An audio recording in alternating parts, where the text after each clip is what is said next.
Welcome, everyone, to the PSN Party Podcast. I am your host for this week, Sentinel17, joined by my co-host, BMG, the always amazing Luke STEEEELE, and, of course, another guest, StubzGaming. Thank you so much for being on our show, both Stubbs and Luke STEEELE. I greatly appreciate it. To start off with, Luke, what have you been playing this week? No, thank you. What have I been playing? Kind of a lot of different things, actually. So I have been playing a lot of Kirby, the Forgotten Land, of all things, which is for the Switch, obviously, and which I got last year and I put a few hours into, and then it kind of got left on the backlog. And I went back to it at the start of the week, and I've just been playing that. I've nearly finished it now, actually. It's a really great game. Really, really great game, actually. So I've been playing some of that. I've been playing The Last of Us 2, which is pretty topical. Obviously, given the show. Not Part 1, because I've recently played Part 1. So I'm going to wait a bit to play, to have another run through of that. I've nearly finally, after a long time, finished Cyberpunk. I'm on the last mission, I think. And a bit of Plague's Tale Requiem as well, which is another one that got lost on the backlog. So mainly those ones at the moment. So quite a varied mix. What have you been playing Cyberpunk and Plague's Tale Requiem on? Have you been playing that on PC or your Series X? Silly question. What a silly question. I'm just asking. No, I've been playing those. I've been playing those on PC. The only place to play those games, obviously. Right. Oof. I mean, Cyberpunk was always a pretty good port. It's much better now. Yeah. Performs really well. I mean, I know I've got the rig to make it perform well, but it's it's really. We have to bring the bass rig up. Yeah. Well, so we're on the PC topic. We'll get that out of the way, and then we can focus on greatness, can't we? Yep. And Plague's Tale also has a really great PC port as well, and it has DLSS free, so you can get ridiculous frame rates on that just by enabling it. It's really good. For those of you that don't know, Luke had McLaren build his PC so it runs fast as hell. It'll outdo anything else out there on the track. Very nice. We know you play mostly on PC, but that's completely cool. I get that. That's cool. So Stubbs, what have you been playing this week? Wow. In comparison to Luke, who's got the week off, not a lot, really. I've been playing Horizon Forbidden West. A little bit more of that done, and that's about it. Apart from watching the Last of Us TV show, just finished it about half an hour before the show, or something like that. Nice. And that's about it, really. And so, I would like to talk about the Last of Us TV show here in a little bit, because it does seem it's doing well. So rather than jump into asking you how you like that, I am going to put that off just a little bit so we can get the show rolling. BMG, what have you been playing this week? It's got a bit of a mixture, really. I've jumped back into a bit of Star Wars Battlefront 2. Bit of big classic, big war game Star Wars. Enjoy that, bit of fun. What else have I been playing? I jumped into a bit of WWE 2K22 with Ash, I'm a Ghostbuster. We dominated the online, kicking ass, taking names. So that was good fun. What else did I play? Jumped into a bit of Battlefield 2042. Thought I'd give bit of that. I was playing with a friend online, and he was showing me how to play it. And it turns out I'm a really good sniper. When they stand still and they don't move, I'm great. That's the trick, isn't it? It's awesome. And for whatever reason, a lot of people just stand around to be shot. So that was fun. It wasn't fun when I got sucked up into a tornado, but I was enjoying that. Nice. And I've downloaded. Haven't played it yet. I've re-downloaded Quantum Break. Because this it was like jumping online, trending a bit with. Is it Sean Ashmore? It's not Aaron, is it? Sean. Sean's in it. Yeah. Aaron or Sean, one of the brothers. He keeps saying, let's make a number 2, let's make a number 2, because it's been trending a bit, and I just kind of got that bug, you know what? Quite fancy playing it again and having a bash. So I've re-downloaded that, not played yet, but it's ready to go. As well as I had a brief bit of a play at Star Wars Jedi Fallen Order, because we are very close to the release of Jedi Survivor. So I thought, now, because I haven't played it since the introduced the optimization patch, so you can play it obviously in 4K with bits. I think it's got bits of ray tracing in. Could be wrong there, but performance mode 60 frames, which I always play games in 60 frames because it's what I prefer. So yeah, it was fun to quickly jump into that, and for some reason I really fancied playing a bit of Spider-Man, so I re-downloaded the remastered PlayStation 5 version of Spider-Man and just jumped back into that. And I tell you something, it just looks amazing because they've got a particular mode which I don't think you see on the Xbox side, but on the PlayStation side, you can have your native 4K mode, your performance 60 frames mode, or you can have performance ray tracing mode, which Luke actually put me onto when I first jumped into Ratchet and Clank. Beautiful, smooth 60, and it just looks absolutely amazing. It's a shame they can't have it like standard in every game, but beautiful, absolutely beautiful. And I've obviously done the main story in that, so I'm not restarting the main story, but I do need to pick up the DLCs or play the DLCs. I've got them included in the remaster, but I want to get the DLC out the way just for fun, really. But yeah, other than that, and the most important one I missed out. It won Mobile Game of the Year and the XBN Network Mobile Game of the Year, Marvel Snap.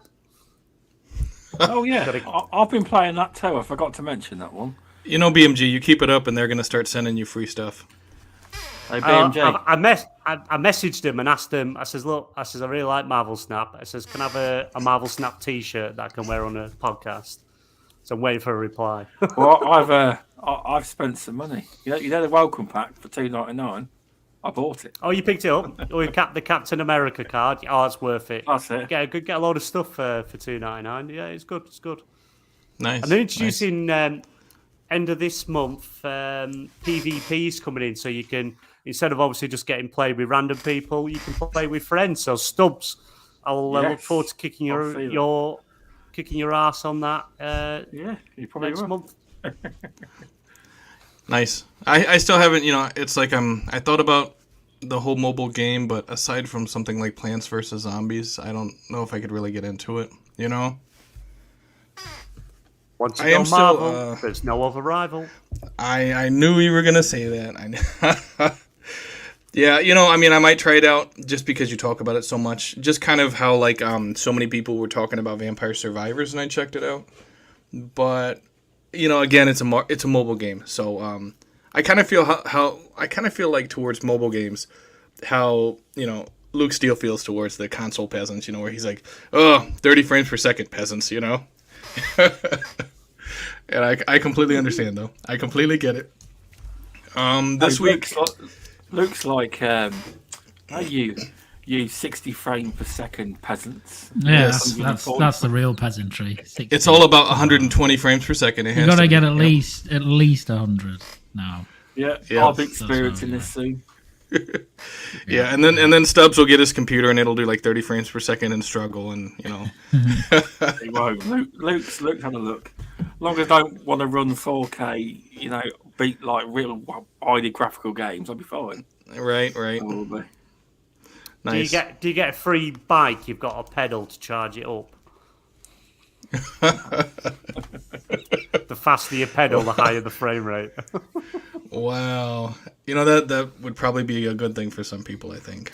Oh, and don't forget to get your subscription of Microsoft Excel. So when you want to play a game, you can go put it all on a spreadsheet and work out if your computer can run it, and to do all Minesweeper as well.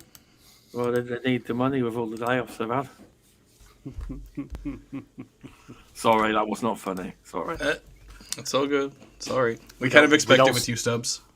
We don't see PlayStation playing anyone else. No. Yeah, that's true. For this week's first topic, and when Stubbs brought this up, I did want to start off with this with one of the first topics, but I think it's on everybody's mind right now, The Last of Us TV series. Of course, the first episode, it debuted. It was HBO's second biggest premiere in over a decade.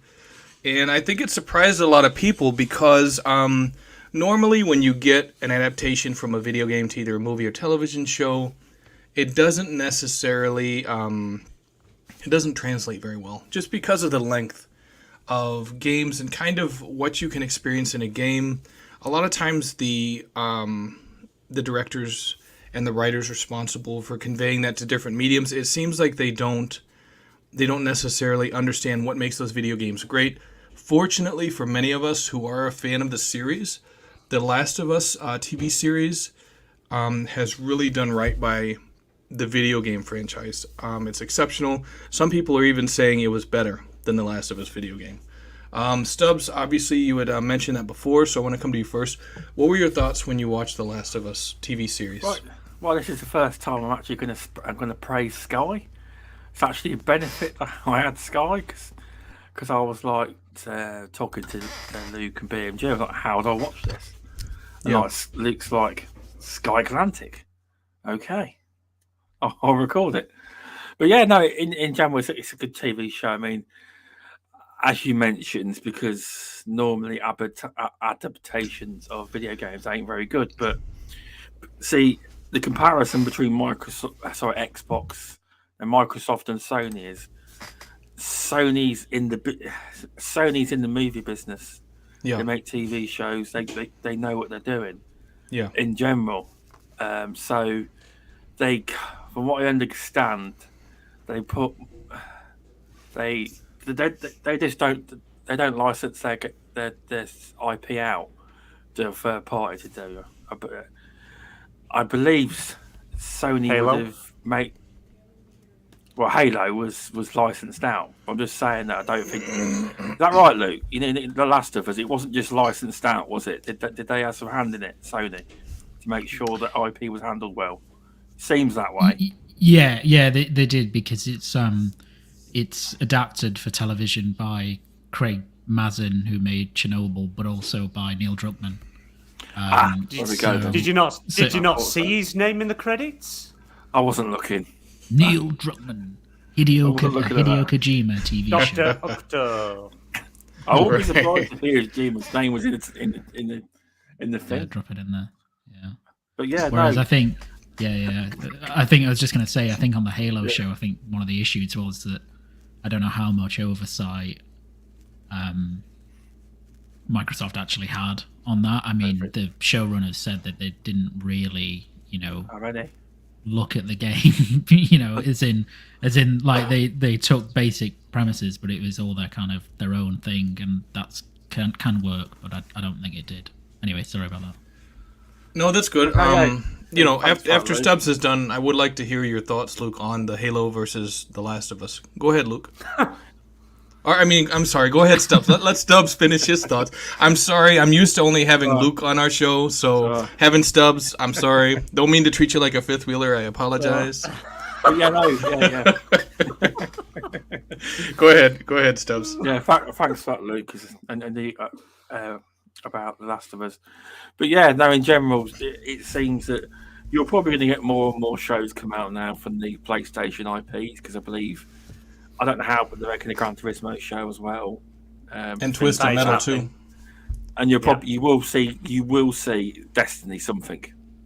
You'll see a movie. Don't forget Uncharted. See a TV show. Uncharted movie, which is a good movie. It's a good tactic, but in general, I enjoyed the first show. I did. Don't want to spoil it, but yeah, it's very. I haven't completed Last of Us 1, but as far as they are at the episode, I remember that happening in the game. It's quite a good show, to be honest. Then it was getting good at the end, and it ended.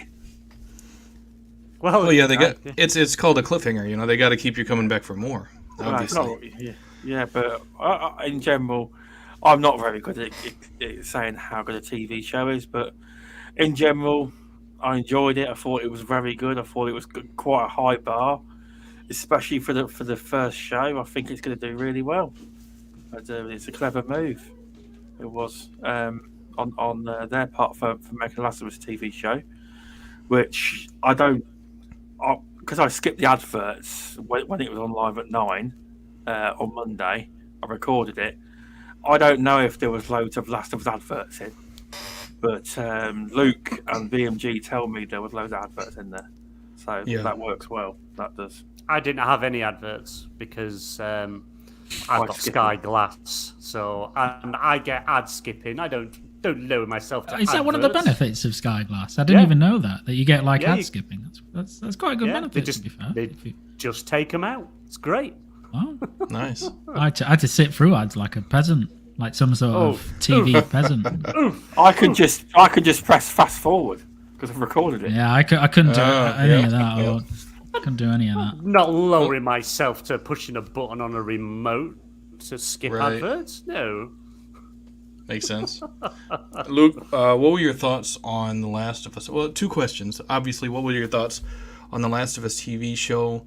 And how do you think, compare and contrast The Last of Us, the adaptation versus the Halo adaptation?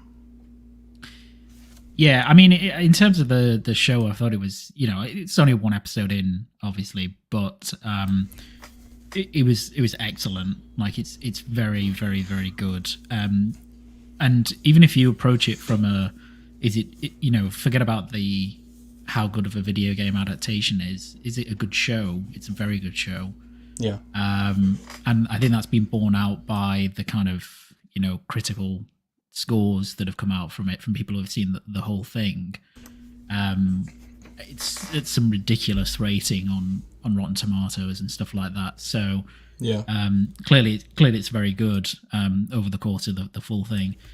And then I mean, like the episode itself, it's the first part of the game, and it's super faithful to that. Like even so much as certain dialogue interactions are the same as they are in the game, which doesn't surprise me because I think The Last of Us is incredibly well written. So apart from needing to contextualize certain things and do certain other bits to make it kind of more applicable to TV, it was brilliant. I really like the opening segment as well, which kind of contextualizes the cordyceps stuff, and I won't spoil it, but it gives that's not in the game, but it's really useful for people who haven't played the game, I think, and it's kind of it gives you that Chernobyl like foreboding of God, something's going to go really wrong here.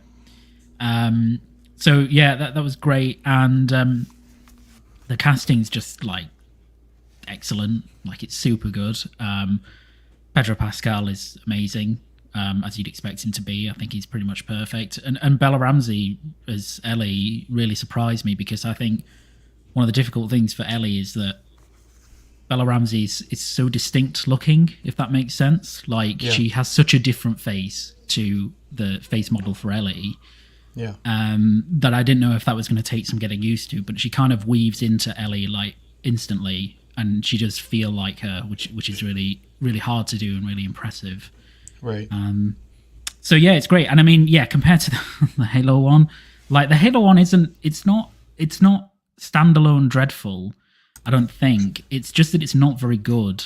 And one of the reasons it's not good is because, and this is what I always felt about the Halo series, is the creators in that wanted to change the source to make it, much more accessible for people who haven't played the games. And one of the big ways they wanted to do that was to kind of humanize Master Chief more by, showing him without a helmet, him dialogue and all of that stuff. And that's okay, but for me, like, that show went too far in changing the source, where they had they already had an incredible template for a masked character driven action show, which is The Mandalorian. He barely ever takes his helmet off. He takes it off like once, effectively, and it's done for really dramatic effect to make it seem important. Twice. That's right. He does it twice. And the first time he does it is for like a really emotional moment, a really important emotional moment. And it's stuff like in the Halo show, Master Chief takes his helmet off in the first episode. Like, it's not earned at all. That's not like it's stuff like that. And there are other things. So I'm not going to criticize the Halo show too much, but I think the problem with it compared to The Last of Us is, and it's difficult to some extent because it's not as if, you know, the Halo showrunners had a really great kind of start to finish story like that they could do like they have with The Last of Us, which covers the first game.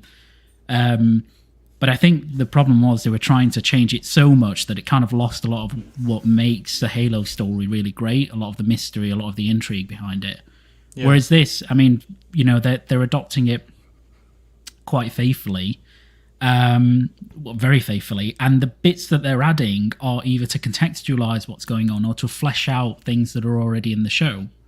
So, you know, for example, like this isn't a spoiler because they announced it, but one of the episodes focuses on Bill, and, you know, you meet Bill in the game. It's a really important segment of the game, but the show contextualizes who Bill is, which the game never does. Like, we know he had a relationship with someone called Frank, but that's it. Yeah. And this one kind of goes into that backstory and gives you more context for that relationship and flashbacks and all that sort of stuff. So it makes sense to do that, but it's not taking away from Bill the character; it's adding to him. Yeah. So I think that you know, from the first episode, that's clearly what they've really nailed, is that they've said, here are these characters. You know, people know these from the game. We're going to add little bits to help people who don't. But otherwise, we've got great source material, so just, you know, enjoy it. But it's really good. I mean, I would really recommend people watch it because it's fantastic so far. Yeah, I've heard nothing but good things about the show so far, and it does seem like, especially with Neil Druckmann being involved, it seems like they really respect the source material, and kind of like they're okay with adding to it as long as, like you said, it doesn't really hinder the story in any way. You know? Yeah. Well, yeah, as long as it's... Yeah, go on. And with video games, I mean, you can explore more. You know, a television show is pretty much, they're just showing you what's happening. But in a video game, you can walk around and explore, so there's the ability to learn the backstory through investigating. But of course, in a show, you're not going to do that. But the fact that they found a way to balance that with showing, like you said, these flashbacks, that's great for a television format. Yeah, exactly. Yeah, it's easier to do that in television as well because, you know, you don't have to go and do a playable Bill segment in a game, for example. You can just go and go straight to that flashback and do whatever you want to do with it. So this stuff that just makes sense from a TV perspective that you would implement in the show, as you know, that are different or ancillary to what's going on in the game. So it's really good, and and I mean Druckmann's involvement, I think, is pretty critical, really, as the writer of the game. You know, that really conceptualized this whole thing. Yeah. Because it ensures that, you know, people keep it toe the line as to the interpretation of it. I think actually Druckmann's directing the next episode as well. Nice. So you know, that's really cool, and. Yeah, it's fantastic, and it's been hugely successful already. So I expect it will do really well, and you'll probably see very soon that they'll greenlight season 2, like, in no time, I think. Definitely. BMG, what were your thoughts on The Last of Us TV show? Well, first of all, I want to say I called it. I said it on the show before the TV show came that the PlayStation 5 remake of Last of Us Part 1 was aimed at people that are going to watch the TV show. And what did we see? Well, what did Luke see in the advert? PlayStation adverts. What did PlayStation tweet immediately after the show? Oh, hope everyone enjoyed the show. Oh, by the way, you can now play Last of Us Part 1 on PlayStation 5. Called it. Told everyone. You did. That's where it was aimed at. Yeah, that's who it was aimed at. Everyone was saying, "Well, we don't need it again. We don't need it again." But that's this true. is bringing a new audience. And obviously I bet you we're gonna start seeing bundles with The Last of Us Part 1, once the show's finished. But the show in general, absolutely brilliant. You can tell that Neil Druckmann's his fingers are all over that show, from the writing, the characters, the way they act. I was unsure about Ellie and Joel, the characters that played them, because he was like, because I had played Last of Us, not the PS5 version, but I played it, and once he saw them acting together and the way they acted, it was just like perfect for the role. I couldn't see anyone else play them now. But yeah, absolutely brilliant first episode. You can tell there's a lot of money behind that show and what they put into it. And that, I say, the opening sequence, amazing, brilliant. What we get to see in the first episode slows down slightly once you get past that. That big dramatic opening kind of slows down a bit, then picks up towards the end again. But I still loved every minute of it. I won't mention something you see in it, and and it's like, the detail of it, of something you see as they're exploring, absolutely brilliant. But and just in regards to the Halo TV show, nobody thinks that TV show's good. I tell you what was better. It makes Doom the movie look good. Oh, Jesus. Halo TV show is awful and it shouldn't exist. Something interesting that you brought up about how you brought up that The Last of Us felt very big budget, and I've heard a lot of people complain and say Halo, the TV show, in addition to the lackluster writing, it doesn't feel big budget by comparison. Yeah, no. Don't get me wrong, there's a lot of CGI, there's a lot of stuff in Halo, don't get me wrong, some of the set pieces do look good, but the characters just look like they don't really want, the actors look like they don't really want to be there. You can tell that none of them have really looked at source material, the lore of Halo. It's just kind of something they just walked in one day and started acting. And the best thing about the Halo TV series, we get to see Master Cheeks. And that's it. The first episode was really looked like it was going to be big budget and that, but compared to The Last of Us, no, it doesn't look anything big budget still. But it's just not really Master Chief that we're seeing, because he spends more time out of the suit than he actually does in it. Yeah. It shouldn't exist. Yeah, no, and I mean, that makes a lot of sense because a lot of his, like the Mandalorian, I mean, he's masked. And he stays masked pretty much all the time except for very rare instances. And to take Master Chief out of that almost immediately, like it doesn't matter. I know Luke had said, like it wasn't earned. Yeah. It just it detracts from the whole experience, in my opinion. For a Master Chief to just like the helmet isn't his barrier between who he really is and the outside world. Yeah, I'm shocked. It's been the Halo show starts filming season 2 later this year, and I'm shocked. It's getting a second season. Yeah. It's not that good. I enjoyed watching Schindler's List more than I did the Halo TV show, and that film is depressing. Yes. So, completely get it. No. But no, I've seen a few people on Twitter who not really PlayStation side of it, that have watched The Last of Us first episode and really enjoyed it. They're good at that sort of thing. They are good at adapting things when you've got the right people behind it. But when you've got the actual directors and creative directors and things of the game working alongside the teams that are doing it, you're always going to get the best product possible. And to us, Neil Druckmann is an amazing director. His creative mind, he's just pure genius. He's on them levels of Kojima. Yeah. It's what he does. He's just amazing. And it's a great show. I can't wait for episode 2. Personally, I'd rather just have all the episode and binge watch them. I think so. Netflix has spoiled us so much that I feel that I have to lower myself to watch one episode a week. I have written a formal complaint to Sky about this, but clearly, Right. But yeah, it's a good show. I really enjoyed it, and the characters are amazing, set designs are amazing, and it'll be. I hope we get a bit more in depth on these characters and get to see even more. It'll be good, and can't wait to see how it's going to deviate from the game, because we Yeah. know it's loosely based on the first game, Last of Us Part One's game, but I hope they are going to deviate a fair bit. Same conclusion, but maybe go a different path to get to it would be quite interesting. Nice. I think that the Last of Us show is going to surprise a lot of people going forward. Yeah, the first show or the first episode did really well, but I think I kind of think that like it's going to do well for the entire season, and that's going to surprise a lot of people because with a lot of television shows, you have like the first episode or even the first couple episodes that are strong, and it starts to sag in the middle. But I think with Neil Druckmann attached, that the first season is going to be pretty much consistent as far as quality goes throughout the entire season.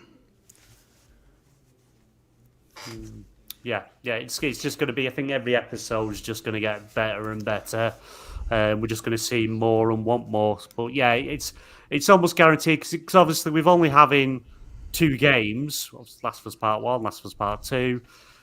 You kind of think, do they kind of do maybe let's just say it gets renewed for a couple of seasons. Is season 2 going to be kind of in between what happened between Last of Us Part 1 and Part 2? Because in Part 2, Ellie's a lot older and more mature, and Belly Ramsey, who plays it, still looks quite young, and she's, from when they do the next season, she's not really going to grow a great deal more, I don't think, depending if it gets renewed and when they start filming. So maybe they could do like a what happened in between sort of thing, maybe. And you could kind of go different directions with that. And then season 3 cover part 2. And then hopefully by then, we'll have the announcement of Last of Us Part 3. As Neil Druckmann has said that there is a script. They have got more ideas to continue the story. So it'll be interesting to see what they do. Nice. I think whenever The Last of Us Part 3 does release, that it's going to be very popular. And speaking of PlayStation upcoming releases, you guys talked about this previously, the third-party content that's supposed to leak very soon. Someone named the Snitch claims. I'm not familiar with the Snitch. I'm sure some people are. The Snitch apparently leaked this on Discord, says there's going to be a lot of third-party content that's announced very soon. I don't think he said, or they said, when it's going to come out. It was a month ago apparently, but they said that PlayStation third-party stuff is going to be announced very soon. Luke, what are your thoughts on that? What do you anticipate could be included in this content that comes out? Yeah, I think, so the Snitch is pretty reliable for this stuff, I think, generally speaking.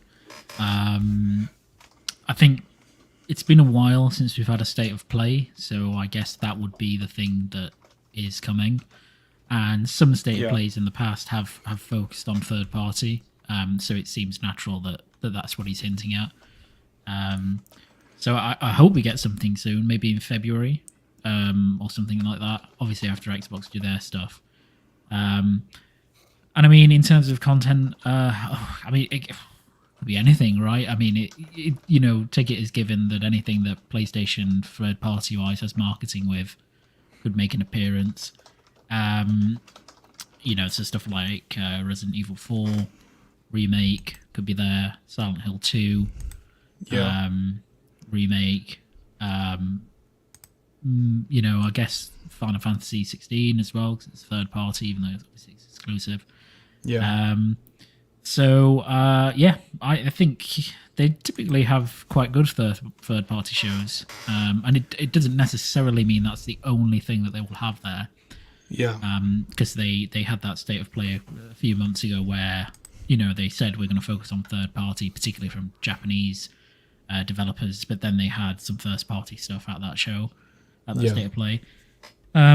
So yeah, I mean, I'm looking forward to seeing more stuff now that we're into the new year. Bit of a lull period for the next couple of months ish for games. I mean, there are some really good things coming out, but it's a good time, I think, to do these kind of events like Xbox are doing, and hopefully like PlayStation are doing as well. Yeah. And you bring up a lot of good points about stuff that PlayStation traditionally does as far as these shows, like showing off third party, but also dropping first party in there. Do you think we'll see more of maybe the Wolverine at this event? Wolverine, I don't think so. I don't think we'll really see any of that until they get Spider-Man 2 out of the way. Mainly because I think it's probably a bit early for Wolverine yet. Insomniac are really great developers, but it's going to take a little bit of time to pull that game together. So I think if we do get, like, say, one first party thing, it would probably be something like Spider-Man 2. Because it's their big first party release. It's their only first party release this year at present.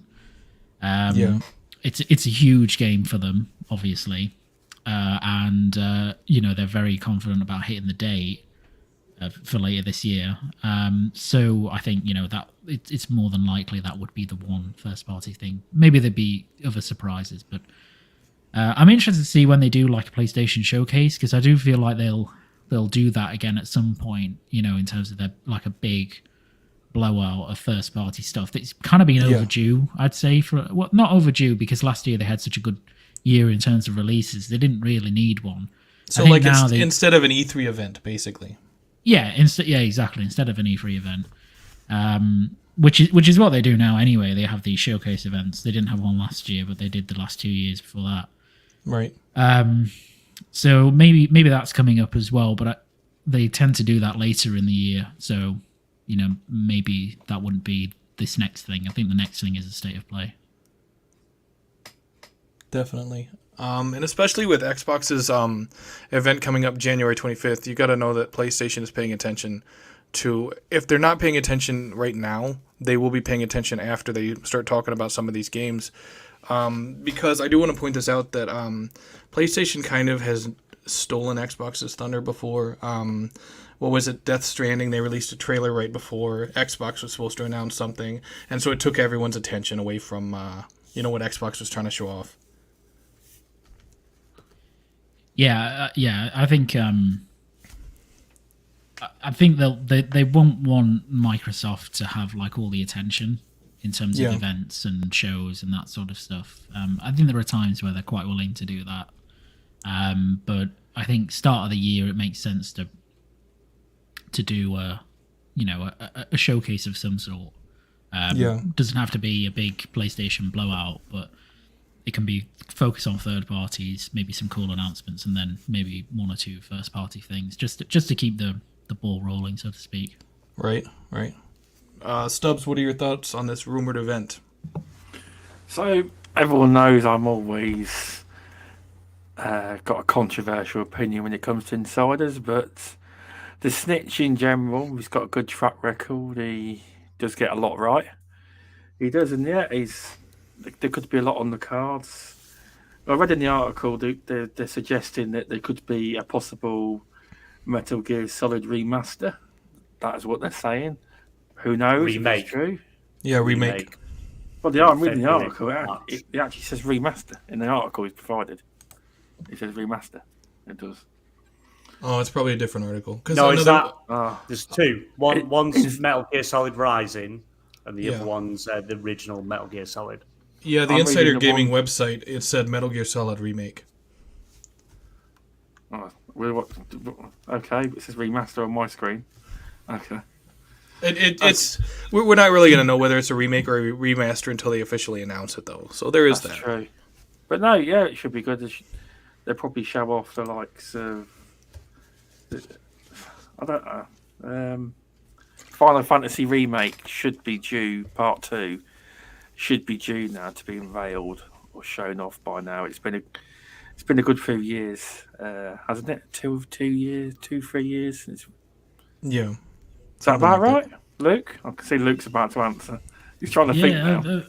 yeah. I'm trying to think. It's a good few years now. Should be I mean, June, though, shouldn't it? they did reveal it last Oh. year. Sorry. But Didn't it show was more only off. it was only really brief where they announced a tiny bit of footage, announced that it was coming, announced the name, and they said it was set for release this year, but that's been very quiet since then. So Yeah. personally, I don't think part 2 is coming this year, especially because they'll want to focus on 16, right? Yeah, exactly. Yeah, there's we could see Spider-Man 2, but third party, I don't really know. I presume they would. Are they just on about any games like that are coming out, like, or do they mean like third party exclusives? They hinting at, Yeah. or it's just anything I think that's coming out. I think it's like a mix. So Okay.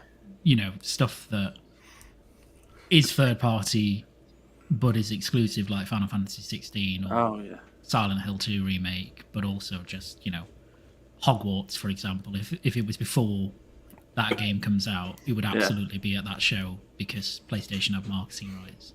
Yeah, and they have that exclusive mission or the area that you can't have if you're on Xbox. Yeah. Yeah. So hopefully it's good. I mean, I can't offer any more. Hopefully it'd be good. All PlayStation shows are good. I would hope this year that they would have a proper PlayStation showcase, as I don't think they've had one in like 2 years or something. Wasn't the PS5 reveal the last big show? Or am I? The last one was not last year, the year before that. So Oh, it would have okay. been 2021. That's so the the one June where they one, announced. Yeah. They announced like Spider-Man 2 and Wolverine and the Knights of the Old Republic remake.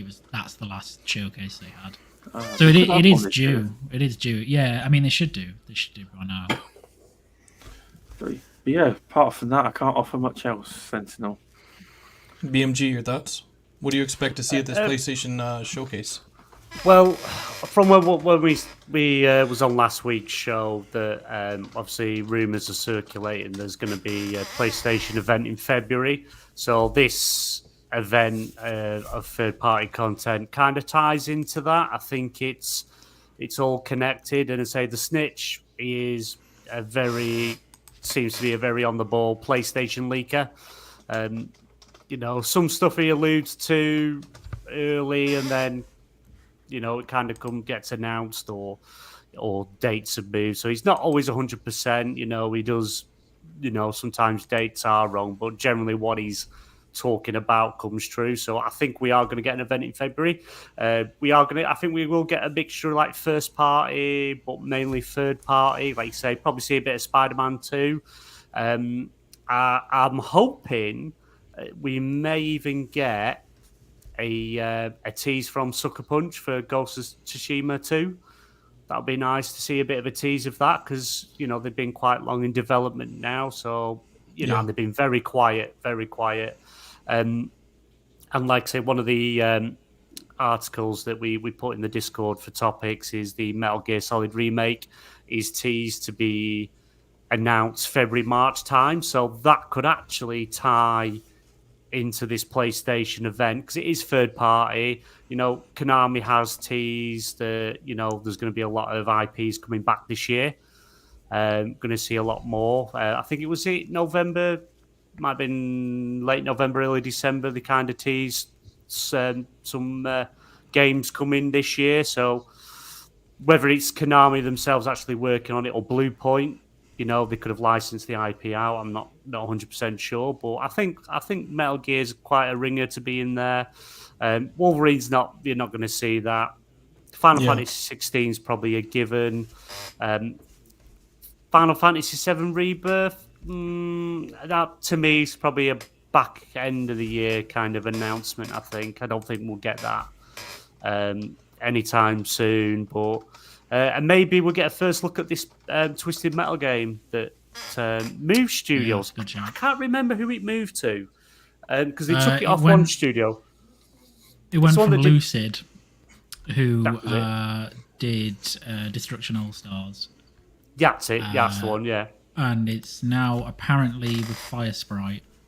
Yeah, Okay. yeah. So we may get a tease of that, which is quite possible because that Metal Gear, Twisted Metal TV show's right around the corner. So Yeah. there's a good chance we'll get a tease for that. Possible gameplay, maybe a release date announcement. Don't know. But yeah, it's not. It's only going to be. It's only going to be like a state of play. It's not going to be a huge event. The last PlayStation event we had, not including Game Awards, was a state of play last September, Yeah. which is quite a good state of play. Actually, it was really, really good. I Yeah, think but we that's did, been like 6 months, I think, almost. yeah. But because they had God of War releasing as well as all the big third parties that were going to come Yeah. to PlayStation as well Yeah. as other consoles over the holiday period anyway. I didn't think they needed to do anything, but we know we've got Spider-Man 2 at the end of this year. We don't know pretty much anything else other than that's coming the end of this year. So maybe some February time to sort of give us a glimpse of what's to come this year. Exclusives to come, like Hogwarts Legacy is probably guaranteed to show up and probably show us more exclusive content. You know, maybe Simon Pegg's only exclusive to the PlayStation side of it. Who knows? Yeah. But yeah, it's not going to be. We're not going to get banger after banger. You know, these huge reveals. We're probably just going to get updates on a couple of games, couple of surprises. And to be fair, if they announce Metal Gear Solid Remake and show us a trailer to it with possible release date, because I think it has been in the works for quite a while now. I think that all the limelight would be straight on PlayStation with that announcement. Yeah. Metal Gear Solid coming back. Because I think Kojima recently tweeted something about Metal Gear Solid. I think he was referring to 5, though. Has it been 9 years or something already since Metal Gear Solid 5? And I've still got, don't know if you guys will be able to see it, I've still got me hand, Oh, fake arm. Still got it. very nice. Got it. Just down here. Nice. Just doing a little bit, yeah. Very nice. I'll Very nice. fetch mine. Hang on. That's it. We'll shake hands. Very nice. So I think, you know, we've got to get something, and I think with like the rumors also circulating from the voice actor that plays Raiden in Metal Gear Solid 2 and who's in Metal Gear Solid 4 and also Metal Gear Rising. There's a good chance that we could get teased with that as well. Hey, look at that! Hang on, let me Very nice.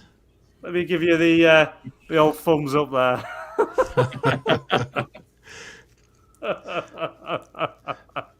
Hey, Very nice. There we go. Very I nice. remember thing to getting get. this. Yeah, it was disappointing though at the time. I remember opening it and being like, "Oh man, this is like a lot smaller than I Yeah, what a expected." full And- size one. yeah, they did a limited run of full size ones that were made of metal, which are very expensive. And then this came and it's cool, but I was like, "Oh man, it's kind of small. It's cool though." Yeah, and I've still got me what do you call it? That heavy metal magnet for The Diamond Dogs one. Diamond Dogs. Yeah, still got all that. God, Yeah. it's going back now. I feel old 9 That's a years long ago time getting now. that. Yeah. But yeah, I've just got. I think say Ghost of Tsushima 2. I think we might get a tease of that, but I think the star of that show, and I can feel it in my balls that we are going to get Metal Gear Solid Remake announcement. You know, as great as all of these ideas are, I'm gonna actually have to disagree with everyone, and I'll explain that. But I think this event is gonna be focused. And Friendly Pest in the chat, I'm sure he's gonna love this. I think the event's gonna actually be focused solely on VR, because PSVR 2 comes out February 23rd, and if they are having an event soon, it can still have third-party titles, but you have like the Horizon game that's gonna be VR. If there is a Horizon TV show in the works, they may have an allusion to that. But I really believe if they're going to have an event within the next 30 days, that they're really going to want to prime everybody for the release of that PSVR 2. And obviously with the PSVR, I had it for my son. But there were issues with it. A whole bunch of people had issues with motion sickness. They had issues with eye pain. And Sony went out of their way to basically reassure everyone that, hey, we're doing tons of research for this. We're going to make sure that people don't have the eye pain and the nausea and motion sickness with PSVR 2. So they put a lot of money towards research, development, and refinement, and they're going to want as many people to pick up the PSVR 2 as possible. And I think this event would provide them with a great opportunity to show off a lot of that third-party software. Yeah. It's it's talking about the TV shows though. Yeah, there is a Horizon TV show coming with Netflix, and there's also the God of War TV show coming with Amazon. And the Christopher George, who plays Kratos, the voice of Kratos in God of War, he's actually come out publicly and said there is actually a tweet.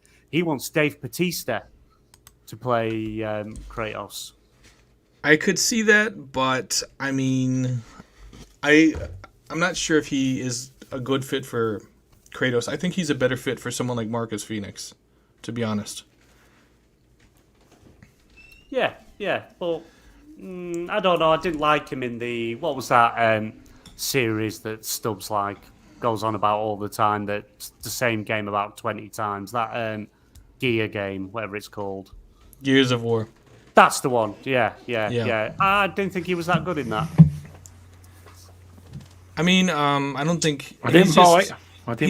He just had a cameo in it, though. I mean, he hasn't really had a full TV series to throw his weight behind, though. Yeah, I don't know. It'd be interesting. It'd be interesting to see, but yeah, it's going to be an interesting event. I'm looking forward to it. Hopefully, we see it, and if there is an event, just to assure everyone, we will live stream it. Definitely.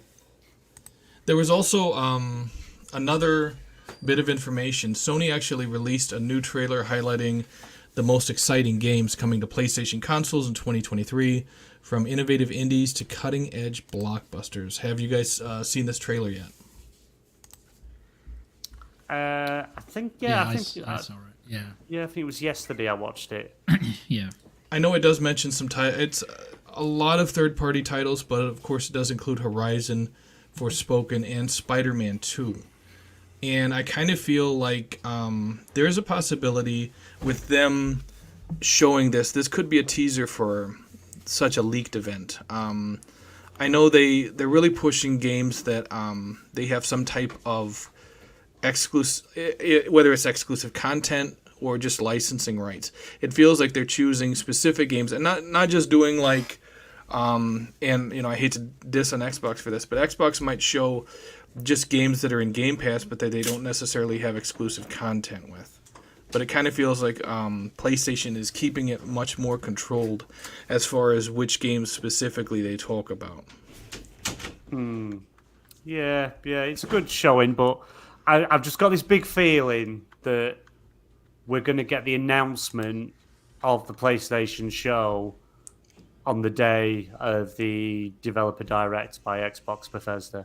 Just got a feeling it's going to like an hour before we're going to get the announcement just to turn a few heads. But yeah, it's.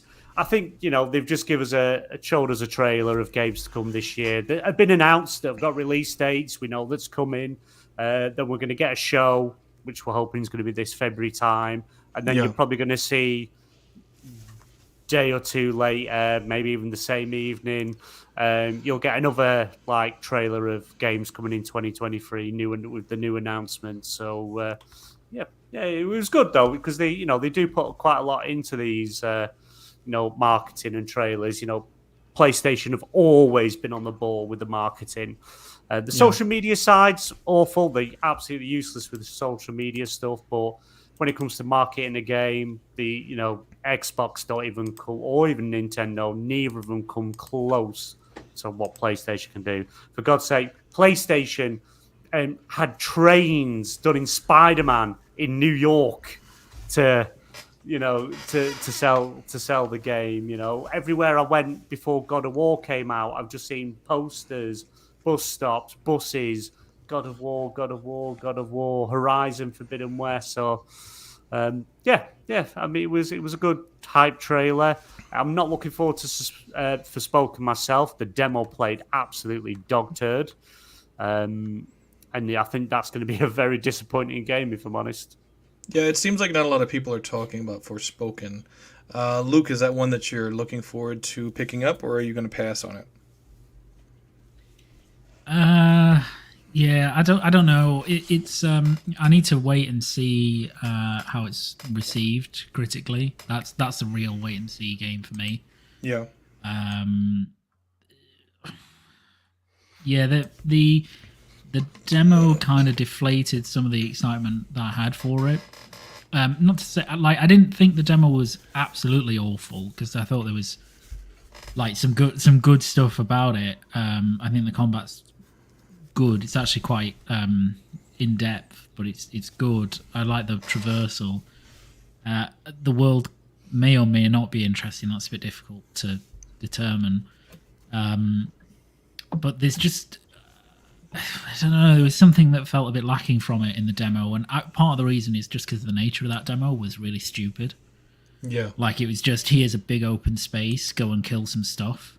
No story elements, nothing to drive you apart from just understanding combat and that sort of stuff. So it was not a good and it made a horrible first impression, because the HDR settings were just totally balked as a default. So it was like this really overexposed mess. They've actually gone back. I think yesterday they fixed some of the problems that were in the demo, including the HDR. Yeah. And they've done other fixes. But it's kind of how are you, what world do we live in where you're going back to patch a demo? Trying to fix issues in a demo. It's a demo. You kind of only get one shot with a demo. That's it. Yeah. It's not as First if people are going to impressions. revisit. Yeah, exactly. Nobody's going to revisit the demo on that basis. So, they should have had all that in place before they did the demo. And the marketing and stuff has just been really all over the place for this. So, Yeah. I'll wait and see how it's received. I don't expect it will be received that well. I think it'll probably end up with a 70s game, something like that. Yeah. But who knows? I won't be getting it day one, because it just doesn't intrigue me enough with the, everything else going on. And also, it's a really weird performing game, because they released the PC specs the other day for this thing. Yeah. Which are absolutely insanely high. They're ridiculous. For 4K 60, they're I can't remember exactly, but I think you need a 4070 or a 4080. Yeah. Something super high end to do that, which I don't think the game I don't look at the game and think it justifies those specs. I think it's a good looking game, but I don't think it justifies those specs. Yeah. And the problem is that if it's like that, it suggests more that perhaps it's not very well optimized as to why it's like that. So I don't know. I mean, the PlayStation 5 demo, if you played that in performance mode, it has a dynamic resolution, which at points drops to 720p. Jesus. So to show how, probably an old build and stuff like that, but it's not. Yeah, that demo just didn't make a good impression for most people at all. So it's a real wait and see on that one. Right. Stubbs, what were your thoughts about Forspoken? Have you played it yet? No, I haven't really seen much on it. I've seen a little bit of it in that trailer clip that PlayStation made. Yeah. It didn't really. I probably need to give it a closer look, but with all the negative press and people saying, "Oh, it ain't that good," and I might have to take a look at it though. But in that trailer clip, I like the look of the Horizon Forbidden West DLC. But unfortunately, until I buy a PS5, that's I ain't gonna be able to play it. I nearly said something. I ain't gonna be able to play it. The people at PlayStation don't want me to play it. Yeah, you'll have to wait a couple of exclusive. years. PlayStation 4. I nearly said peasants. something I shouldn't have done then. Yeah. Yeah, PlayStation are just trying to show you greatness, and Greatness. the They only want you way to- Yeah. they need to show you the light, and the only way they can do that is get you on the PlayStation 5. So we're looking at next year because I've got this PC this year. So And once Be you next join year. greatness, there is no limits. there won't be Wow. any limits. No, PS5 or after PS5, Series X, and a PC. That you have to get on a pedal bike to charge up. Well, the PC, the prices, I can't get over the prices on PC. It's amazing. Yeah. So, Well, talking There you go. about games that people were once looking forward to but probably aren't anymore. A leaked Suicide Squad image has confirmed plans for service game elements such as a battle pass. Now, apparently, there was a heads-up display and a. I'm trying to think. It's like there was a battle pass shown. There were multiple currencies shown in the image that was leaked. It inspired debate on social media about how extensive the live service elements will be for the title. Although later, a source had told them, "Hey, it's just for cosmetics. It's not like it doesn't affect gameplay elements." What are your thoughts about that information that's come out about Suicide Squad, Luke? Is that a deal breaker for you, or does it not really matter? It's quite interesting because I don't know. Like, I think some people were, seeing online, lots of people were really surprised by this. I always assumed it was games as a service in some respect. I mean, the direction that they'd gone with the game in terms of, making it a cooperative experience, or at least, it's the Suicide Squad, right? So, it's not as if you would only ever have that be a single player game, as much as I'd love that. But you can play through it as a single player, and they've said that, they've kind of designed it that way as well. But I'd always assumed that it would have, like, some service elements to it, just in the same way that, the Avengers game did, which is a similar conceit, right? You're not just going to play as Tony Stark, it's the Avengers game. So, I always thought that they would have something like that. The only the only game that kind of booked that trend was Guardians, where you just played as Star-Lord, and that was very much a super single player experience, and that was great. But it's it would have lent itself well as well to like a co-op game.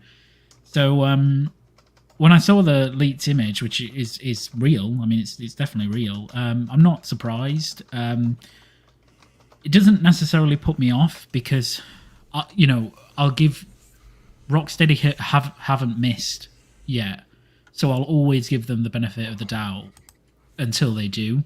Now this could be a miss for them. I don't know, because we haven't really seen much of it. We've seen some stuff, but we haven't seen much of it. And if it's limited to cosmetics, which makes sense, and if it's that image also had stuff like gear levels, I'm not a huge fan of that. Yeah. But they might be able to do it right. I don't know. So, I'll give them the benefit of the doubt and wait and see what it's like. I think from everything they've done so far, the one thing I will say is that, they've released some stuff, some gameplay stuff, but they've released a lot of story cutscene stuff. That looks very faithful to what Rocksteady like to do, which is be very narrative-led, narrative-heavy in the games. So I think this will be the same, which is encouraging because it means that hopefully, things like mission design and level design, etc., will be really tight as well, in terms of it won't be like, the Avengers multiplayer missions where they were just, this crap, huge arena, like flat arena with enemies, like just totally pointless, didn't really work. And the brief gameplay stuff we've seen, it's in Metropolis, right, which is a really vertical city, so there's a lot of room for different kind of interesting missions in the same way that there was in Gotham. So, I just think the one thing I will say is they should probably get out in front of this as soon as they can, because otherwise it's going to have negative kind of connotations for their game. And also, we've been waiting a long time for this, right? You know, Arkham Knight was 2015, Rocksteady's last game. So, 8 years when it releases this year. So it really needs to deliver for them, because it's been so long, and they can't have like this negative stuff come out about the game and not address that in some way, I think, and just say, look, we do have some kind of service elements. Here they are. They're all cosmetic. We're planning to add new missions. It's not going to be a grind fest. Blah blah blah. I think the EGC actually came out and said, didn't they, that they know that the gear and level stuff it's not going to be grindy. They said that you'll start off really powerful anyway, but you can get much more powerful by playing the game. So we'll see. Well, I think we need to. They need to do a deep dive. They need to do a gameplay deep dive on this to really explain, what's going on in the game, what the flow is, and stuff like that. Definitely agree, and I don't think this matter can wait until like an event like E3, because of how quickly this is getting a lot of negative attention. It kind of feels like Rocksteady, like within the next couple weeks, needs to come out and say, hey, you know what? This image was leaked. Let us explain some of this stuff. Or just, not necessarily address the leak, but talk about some of the stuff that was shown in the leak and explain it further. Yeah. I mean, it's coming out in May as well. That's the release date. So, they've only, a couple of months, really. Yeah. Before it's supposed to release. So if they're committed to that date, I think they need to probably in the next month or so have a really big developer deep dive in like the way that they do for the Hogwarts Legacy game, right? Where they have these gameplay showcases every couple of months. Yeah. And they say, right, we're going to go through and talk to you a bit about the game and how it works and features and stuff. They need to do that, because otherwise you'll just, you will get this narrative and it will have a negative impact on your game, even within a hardcore Twitter bubble. That can kind of spread a little bit. So, yeah. Stubbs, what are your thoughts on the leaks regarding Suicide Squad? Do you believe that the elements they're putting in the game are going to be negative, or does it not bother you that much? I mean, you got to look at this studio. They've got a big pedigree. It's been a long time since they've made a game. I have full faith it'll be a good game. Just because it's got live service elements doesn't mean it's going to be crap. Because the world we live in now, a lot of games have that element in there. Yeah. Because they're all trying to. I'm not saying they're going to make a Fortnite, but when you've got like games as a service elements, it might still be a good game. It doesn't mean it's trash because it's got live service elements in. It could very well be a great game. I mean, I haven't seen the little videos and anything about the game online. I've just seen a screenshot in the article, but I have every faith because they are a top-tier studio that made 2 games that are very good, and they've probably got critical acclaim, are they? I'd imagine. Yeah. They have. I haven't completed them. No surprise there, hey? Do you know what I mean? But they're top-tier games, so yeah. There's no point being negative. They could be very well. It could be a great game when it comes out. In general, when you've got if you spent 8 years on it, they must have something. I mean, most AAA games take from anywhere from 4 to 6 years to make. So, this one's took 8, a bit longer. But I have full faith it'll be a good game. But we'll have to see what happens when it releases. Well, there's not that much information on it, but I don't think games as service elements hurt it. But some people do, some people don't. We just have to wait and see. We will. Yeah, BMG, your thoughts? Well, I'll always hate Suicide Squad, Kill the Justice League, and Rocksteady because they scrapped a Superman game they were working on for this. Oh, so that's true. I will always hate them for that, and so it always leaves a nasty taste in my mouth talking about it. And a game where I have to kill Superman, I'm never going to finish that. I'm literally going to get to that point and go, "That's me done. I can't kill him. It means too much to me." But I was very. When it was first revealed, that's the game they were, scrapped Superman 4 to make. I was very, a bit 50-50 on it. So the next trailer went, nah, I don't, not interested. And then we saw another trailer, and that actually got me hyped for it because it looked, the combat looked good, the movement, the comedy that, it had that sort of comedy that Guardians of the Galaxy had. It was, Captain Boomerang, whatever his name is, I can't remember. He's hilarious. And if you watch the last trailer they did where they had hold of the Flash, he's there like smack talking the Flash and accidentally cuts his finger off. And they're like, "What are you doing?" It's like, nothing, picking his finger up off the floor. Absolutely hilarious.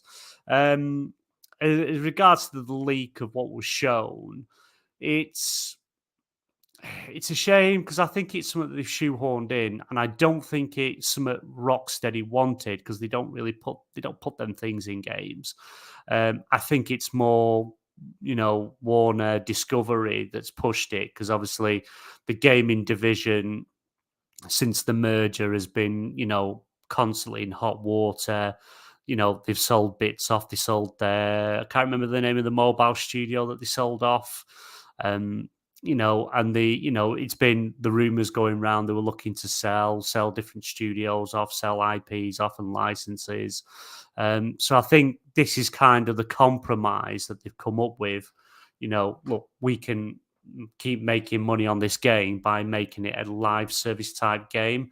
I just hope it doesn't go as bad as Avengers, because Avengers had high hopes. The story was good, it was fun, but the multiplayer co-op was awful. It was probably the worst I've ever seen. And it's a shame that there's a chance that you've got to have this battle pass, got to buy different skins, you're probably going to have to buy unlockables, maybe to speed up building XP. We're probably going to see all sorts of things in there, and I think that's going to leave a sour taste in a lot of people's mouths. I don't like the idea of that. I'd rather have just had a story-driven narrative game. You could have a friend, jump in, jump out, co-op, and that's it. And then that, you do the game, it's done. Maybe release an expansion down the line. Live service, add stuff in here and there. But the fact we're going to have a battle pass and then you're going to have to spend money to get stuff, I don't like it. And to be honest, I don't think it's going to be one of the best we've seen, because I generally do think it's something that they've been forced to put in. So, it might be minimal effort. It just might take them a bit of time to balance pricing and things, but it's disappointing to see. I don't like it. I don't like it at all, and it has made me be a bit more disappointed in Rocksteady. But I don't think it's their fault either. I think it's something they've been made to have. Yeah, I agree. As far, I'm kind of torn, because part of me is not happy that it's a game as a service, but again, with you're dealing with comic book characters, and depending on who's drawing the comic book, there's going to be different costumes, there's going to be different looks. You remember from Batman Arkham City how many different costumes there were for Batman. And with the way a lot of these studios have evolved, especially over the past 10 years, the people that produce these games, they want some type of regular engagement with these games, and they want a steady flow of income from these games even after the person's paid for the game. So it's like I don't necessarily agree with it, but I understand why they're doing it. You could also say that some of this money could go into making standalone expansions. We don't really know, for like Suicide Squad, because when you're talking about comics, there's so much content there. With the movies, with the video games, I mean, they've covered maybe 2% of all the content that's out there in comics. So this battle pass could be a way for them to pay the artists to, or pay the people who make these costumes in game to continue to bring, very rare costumes for the Suicide Squad into the game. That's just my viewpoint on it. I'm not saying, like I said, I necessarily agree with it, but I get it. I understand why they're doing it. Yeah, I think Go ahead, Luke. Yeah. Go ahead. No, yeah, I think a lot of it depends on how they're going to do the game, on the nature of, you know, what the game is like moment to moment to play. Because if you know what they have is an open world metropolis where you can do missions, and there are, you know, like a flow through of story missions, which there seems to be even from that trailer, screenshot, sorry. And then you can go and do other bits and pieces in the world, and you can just jump into Metropolis with people and engage in combat. Then if it's that type of service experience, you know, which is kind of not single player led, but it's very constrained in terms of what you're doing in the world. A bit like, I guess, you know, if the Avengers had been all hero missions and none of those big multiplayer missions, right? Because if the Avengers game had been that, it would have been a really good game. Yeah. If they're doing that, and then you've got a battle pass for cosmetics, and you've got, you know, currencies for cosmetics, which it seems like they're talking about, and you've got gear, that's okay. I think that's fine, because you've got the core mission stuff is interesting, and it makes sense that you can go and buff your character up, you know, as much as you would in any other open world game, and you can jump in and out of co-op. A bit like how Gotham Knights does it, right? Where you can play that game single player. It's open world Gotham. There are missions, there are story throughputs, and you can jump in and out anytime you like. It makes sense to do that, and that game had gear as well and stuff like that. And I don't know how good that was, but in theory, that's okay. Like, that's fine. If it's like the Avengers with those god awful missions that were just kind of battle arenas, that made no sense and that was just chaos, and then it's got all this live service extra stuff, that will tank that game. It will just completely tank it, because the Avengers was an example of how not to do a superhero live service game. It just didn't work. And it wasn't good enough. I don't expect that. Like I said, I trust Rocksteady because they've never let me down. So I think, and probably as BMG said, I don't know whether, you know, they really wanted to do this, but, you know, maybe they were kind of nudged into it. I mean, maybe if they'd had the chance, they would have gone down a Guardians route where you just played as, you know, maybe you could choose someone that you played as out of the four, and then you could just play as them, and you could swap on the fly and do whatever you wanted. I don't know. We don't know, but yeah, I don't like that they went down the route of trying to make this a co-op game and then also putting the service elements on, because I don't think it really fits with what Rocksteady have done in the past. And I suspect one of the big reasons this may have taken so long is because they've struggled with the service element. So we'll see. It could be great. It might not be. I don't know. But looks great. Visually looks good. Really polished already. Think it could be really fun to play. But it's going to be how the world is, and what you do in the world, and how you interact with it. I think that's really important. BMG, we're going to say something?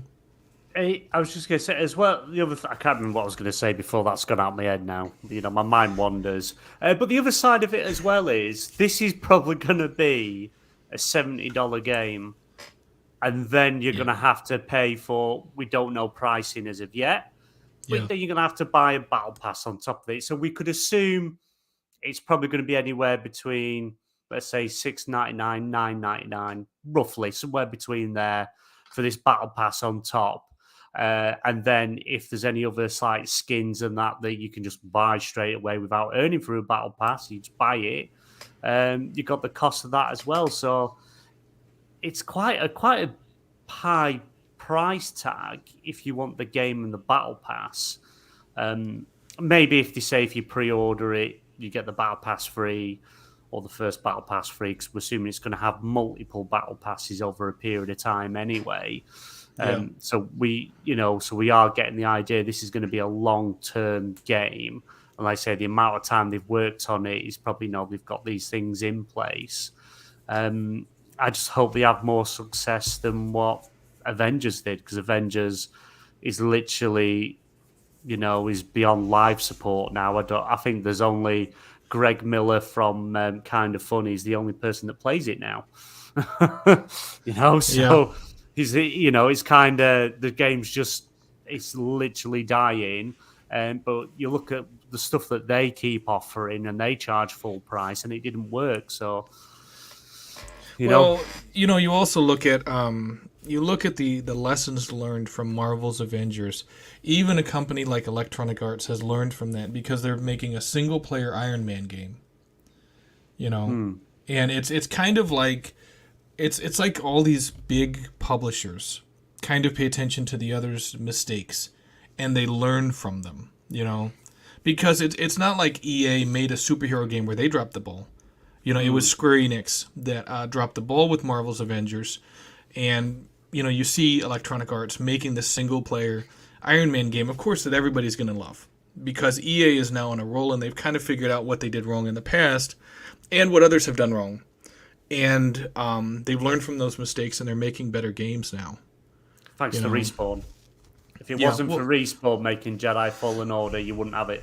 Yeah, and and like a lot of people have, they said at the time, and other people came out and confirmed it. Andrew Wilson actually went to Respawn and had them drop another project and said, "Would you guys like to make a Star Wars game?" And they said, "Well, hell yeah, we would. We love Star Wars." And that's how we got Jedi Fallen Order, because they dropped another project just to make a single player Star Wars game. And of course, because they made that single player Star Wars game and it did so well, EA has really doubled down on single-player games, and that's great.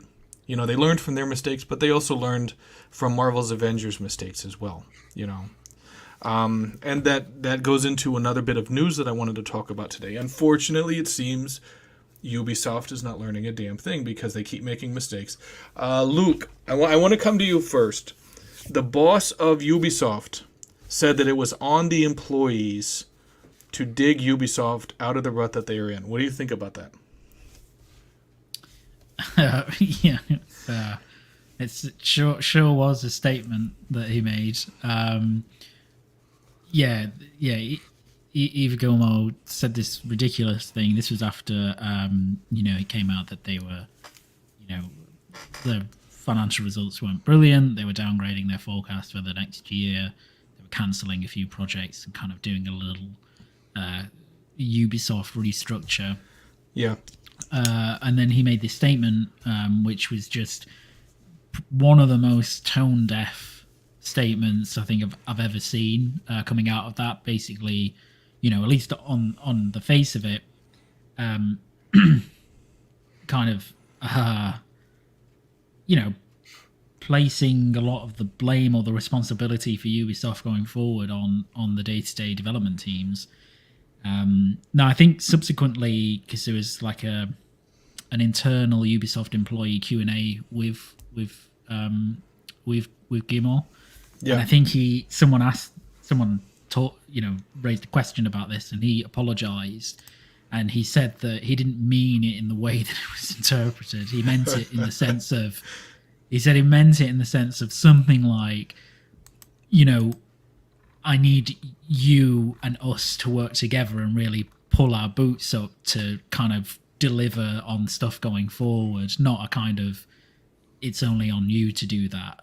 I think it's super tenuous. I don't think he meant that at all. I think he meant what the kind of natural English interpretation of his phrase said, which was to say that, the dev teams need to pull their finger out and, try and salvage this, which is a ridiculous thing to say, because Ubisoft, if anything from the last few years has shown, with the amount of scandals that they've had, the creative stagnation they've had, all the management level, creatives, producers, etc., everything from that has shown that it's not the dev teams that are the issue, kind of, base employees. It's all the, bureaucratic management levels that have issues. Yeah. So they're working like super hard. And someone interestingly on that same Q&A said, why?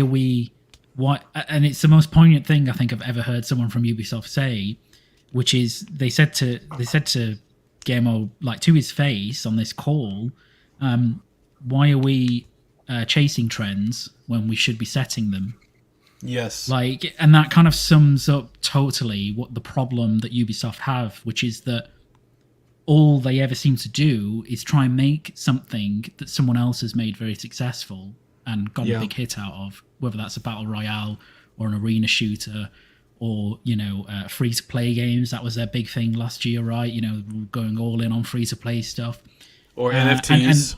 And NFTs, like all of this stuff. And like the things in the past that Ubisoft have been great at are making these like really cool new franchises. And I remember like years and years ago, their E3 conferences used to be one of my most anticipated conferences because they would always have like these really cool big announcements of like a new IP or something different. And it's, the game sometimes maybe didn't turn out as well as it could have, but it got you excited, when they announced like Watch Dogs. They showed that off. Like the first time they did Ghost Recon Wildlands, showed that off. The Division, when they did that initially, like these were really cool things for the time, and they haven't had that for so long. And like I think it's just been this creative stagnation that they've had for ages, and they don't seem to be kind of able to force their way out of it at the moment. So yeah, he made that statement. He's backtracked on it now, but I think he knew what he was saying. I don't buy that his explanation for it at all, to be honest. And I think they just need to I don't know. They need to get a hit, right? They need to have something that's really successful soon. Yeah. Whether that's Mirage, which is coming up, or the Avatar game, which appears to be a bit more single-player focused. The Star Wars game could be a really big hit if it's great from Massive.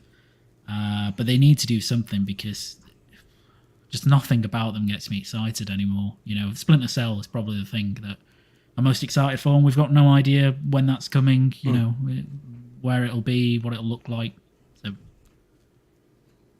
Yeah, no, I completely agree with that. Stubbs, what are your thoughts on the comments that the Ubisoft CEO made and how tone deaf he is? It's totally stupid to blame developers. It's like when CDPR tried to blame the devs.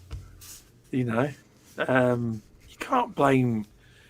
At the end of the day, these are just people that have got families. They're just developers. They're told what to do by the higher ups, like you have like heads of the studios, and it's down to them to come up with ideas for games and what's the next big hit, original content, how to make money. It's not the job of a developer, like say who makes a character skin or makes a map. It's not their job to make these games do amazingly and make them sell well, because unfortunately Ubisoft do have a copy and paste method with a lot of their games where they got a winning formula and they just kind of keep doing it over and over. Sadly, Assassin's Creed does fall into this topic, but they are highly popular games. They are. With them games, they could probably make them better by not making them. I think the likes of BMG and probably Redders and that would appreciate if they just made their games a little bit smaller, so they weren't 1,000 hours to complete the entire game. Yeah. I'd stop making them collectomanias where it's connect these hats and etc. Make them more worthwhile. But yeah, you can't blame developers. It's not their. It's above their pay grade, that kind of stuff. I imagine companies like that. If you were a developer and you had loads of great ideas, they most likely wouldn't listen to what you had to say anyway. Yeah. Oh, you're down the pecking order. That's what them places are like. You just try and look for reasons why the company's not doing very well. But usually, though, I mean, to be honest, in any company, if your company's not doing well, they'll look at the top boss, don't they? Yeah. They look at the top, and now he's trying to blame the people under him when it really should be his job or other people's job in higher up or the same level to come up with something and make their games better. Or they only have to listen. If they were to go online, not saying they should listen to YouTubers and bloggers or whatever online, but there are a lot of people online that give like Ubisoft and that great ideas. Yeah. It's just that they're quite tone deaf. They are. I mean, Splinter Cell's been wanted for years, and they are making one now. But I'd imagine if there's plenty of ideas people have got for Ubisoft games, it's just they don't listen. But yeah, you can't blame developers. I don't buy that. I know apparently he's backtracked now, but no, he meant it. He meant that. Yeah, definitely. I think he did too. Yeah. BMG, what are your thoughts on the debacle with the Ubisoft CEO blaming the workers? Hello, employees. I am Yves Guillemont here. I know that I am awful at my job, and I'm not a very good boss. But you make the games.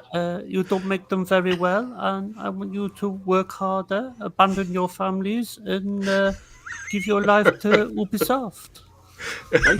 That's you've been practicing that because that's scarily accurate to how he sounds. That's like really close. If I close my eyes, I could imagine that that's actually him. That's pretty impressive. You can just see this little skinny practice in man the with mirror, hair yeah. sat on top of the Yeah, stairs. going like this all the time. Wow. Oh. But no, he's the fact that his company's like going down the pan. Share prices are dropping, games aren't doing well, games getting cancelled left, right, and centre. Skull and Bones, that I was so excited for, is now being delayed again. I hope it doesn't come out same time as Spider-Man 2, or is it screwed? Because Skull and Bones is clearly the better It's game. screwed anyway. It's not going to do well. But it's just kind of you can't turn around and say, look, we tell you what to do, we tell you what to make, we tell you what we want in the games, but you need to work harder to make it look better.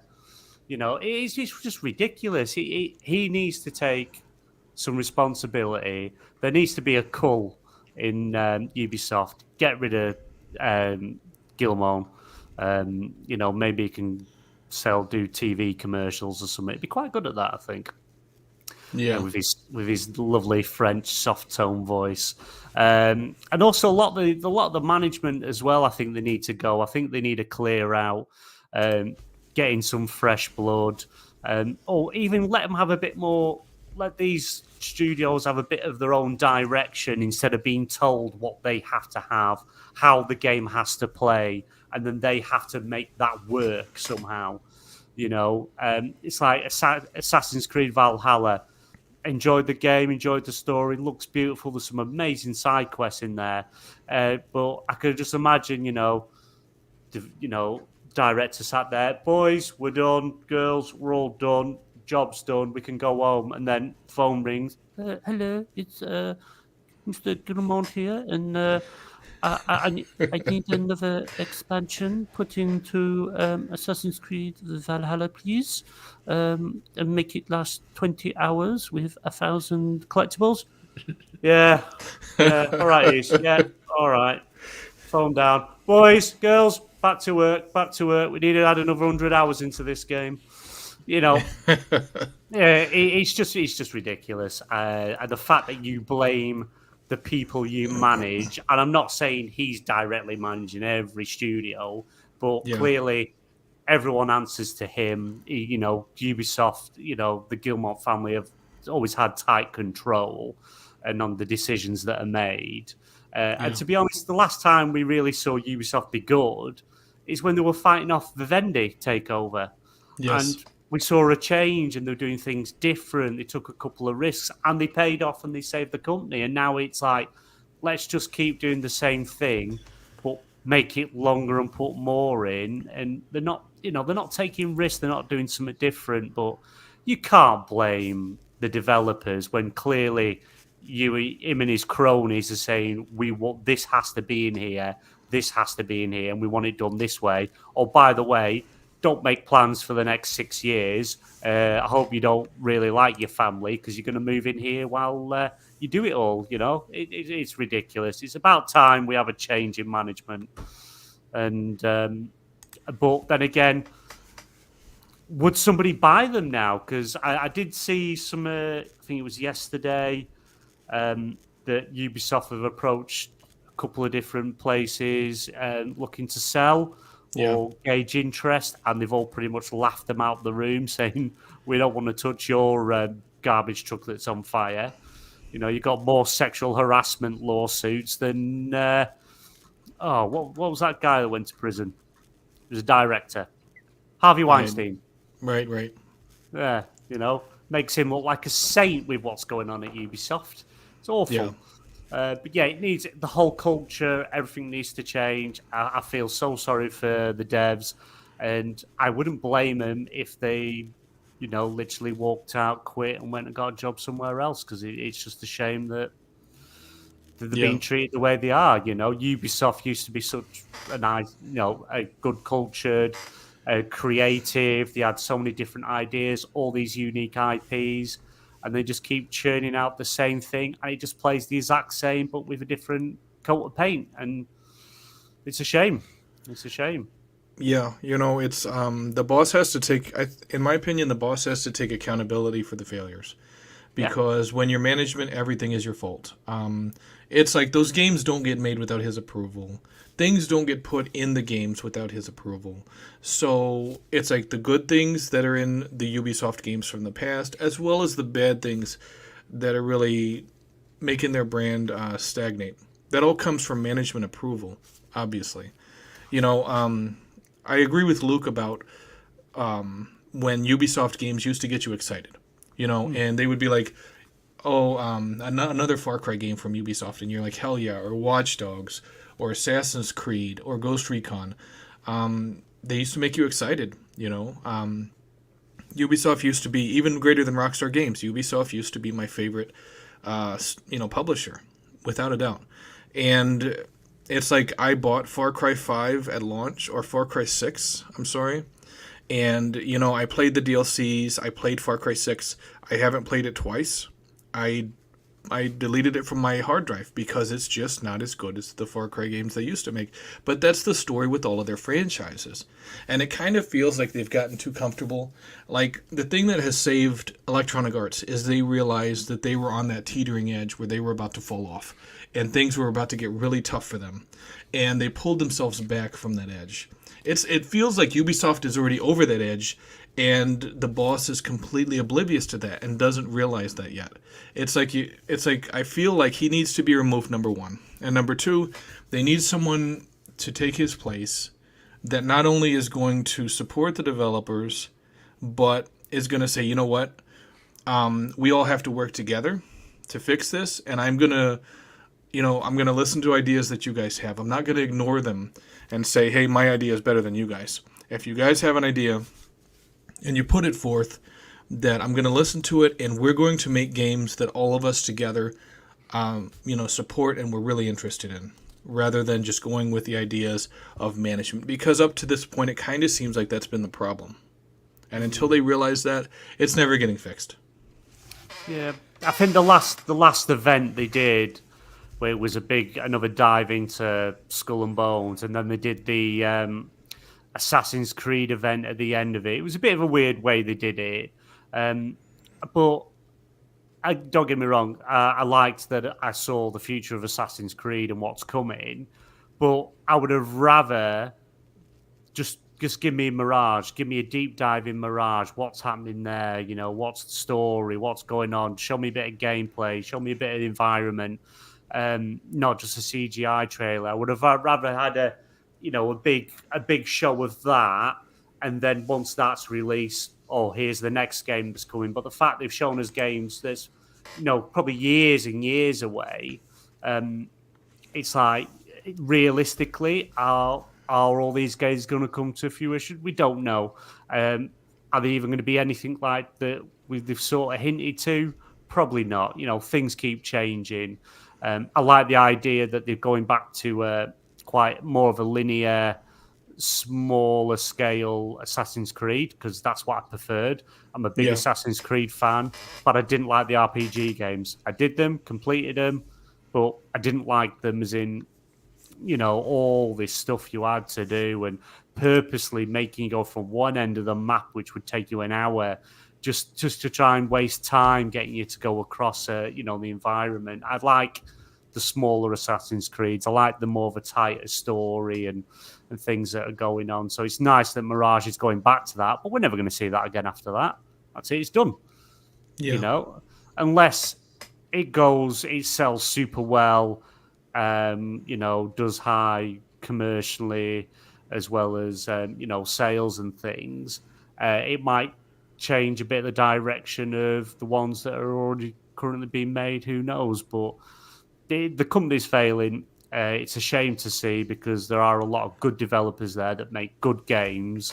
You know, they work with some amazing technology, but I think that it's just literally it's a company that's on life support. I'm very excited about the Ubisoft Massive's Star Wars game, you know, because it's being compared to No Man's Sky, which, you know, gets me excited. I know it turns a lot of people away. A lot of people are like, oh, God, I don't want a game that big. But the fact that you could have this big, huge universe to go around and, you know, be a Jedi, but also a smuggler at the same time doing, you know, smuggle runs and stuff like that. It just sounds awesome. But again, it also depends what's Ubisoft then going to include in that. I'm assuming it might be harder for them to shove in a load of their crap because Disney, you know, they're quite protective of their IP, so it might be not as easy to get sort of stuff in there. But I don't know. I'm not happy with the Ubisoft we've got. I feel sorry for the developers, and the fact that they're being blamed for doing what they've been told to do is just ridiculous. And management needs to go. This needs to be gone. Definitely agree. Definitely. Our last bit of news for today is about a PS5 exclusive that's coming to PC, Returnal. Luke, it is coming February 15th. Have you played Returnal on PS5, and would you buy it for your PC? Oh, I played Returnal. Even I know the answer to this question. God. Silly again. Silly question. No, yes, I have, as everybody famously knows, I think, at this point. I bought it day one on PlayStation 5, and I completed it in about 2 weeks, I'd say, 2 weeks. It was my game of the year for 2021, which is when it released. It's one of my favourite games probably ever at this point. Nice. It is an incredible game. I always suspected it would come to PC because it's the type of game that really would do well on PC. It's pretty hardcore roguelike game, and they tend to do really well on PC. Yeah. They tend to do less well, in fact, on console. You know, I'm really excited that people are going to have a chance to experience it on PC because, like I say, it fits that platform really well. And more people should play it. I think, you know, it was successful for PlayStation, but it's not like it's a huge unit seller, Returnal, because it is, you know, new IP, the nature of the genre. They aren't generally huge unit sellers. I think it's going to do really well there, provided the port's good, which I suspect it will be. I think it's actually Housemarque that are themselves doing the port. Yeah. So that should ensure, and they have experience of porting some of their games to PC anyway, like Nex Machina they did in the past.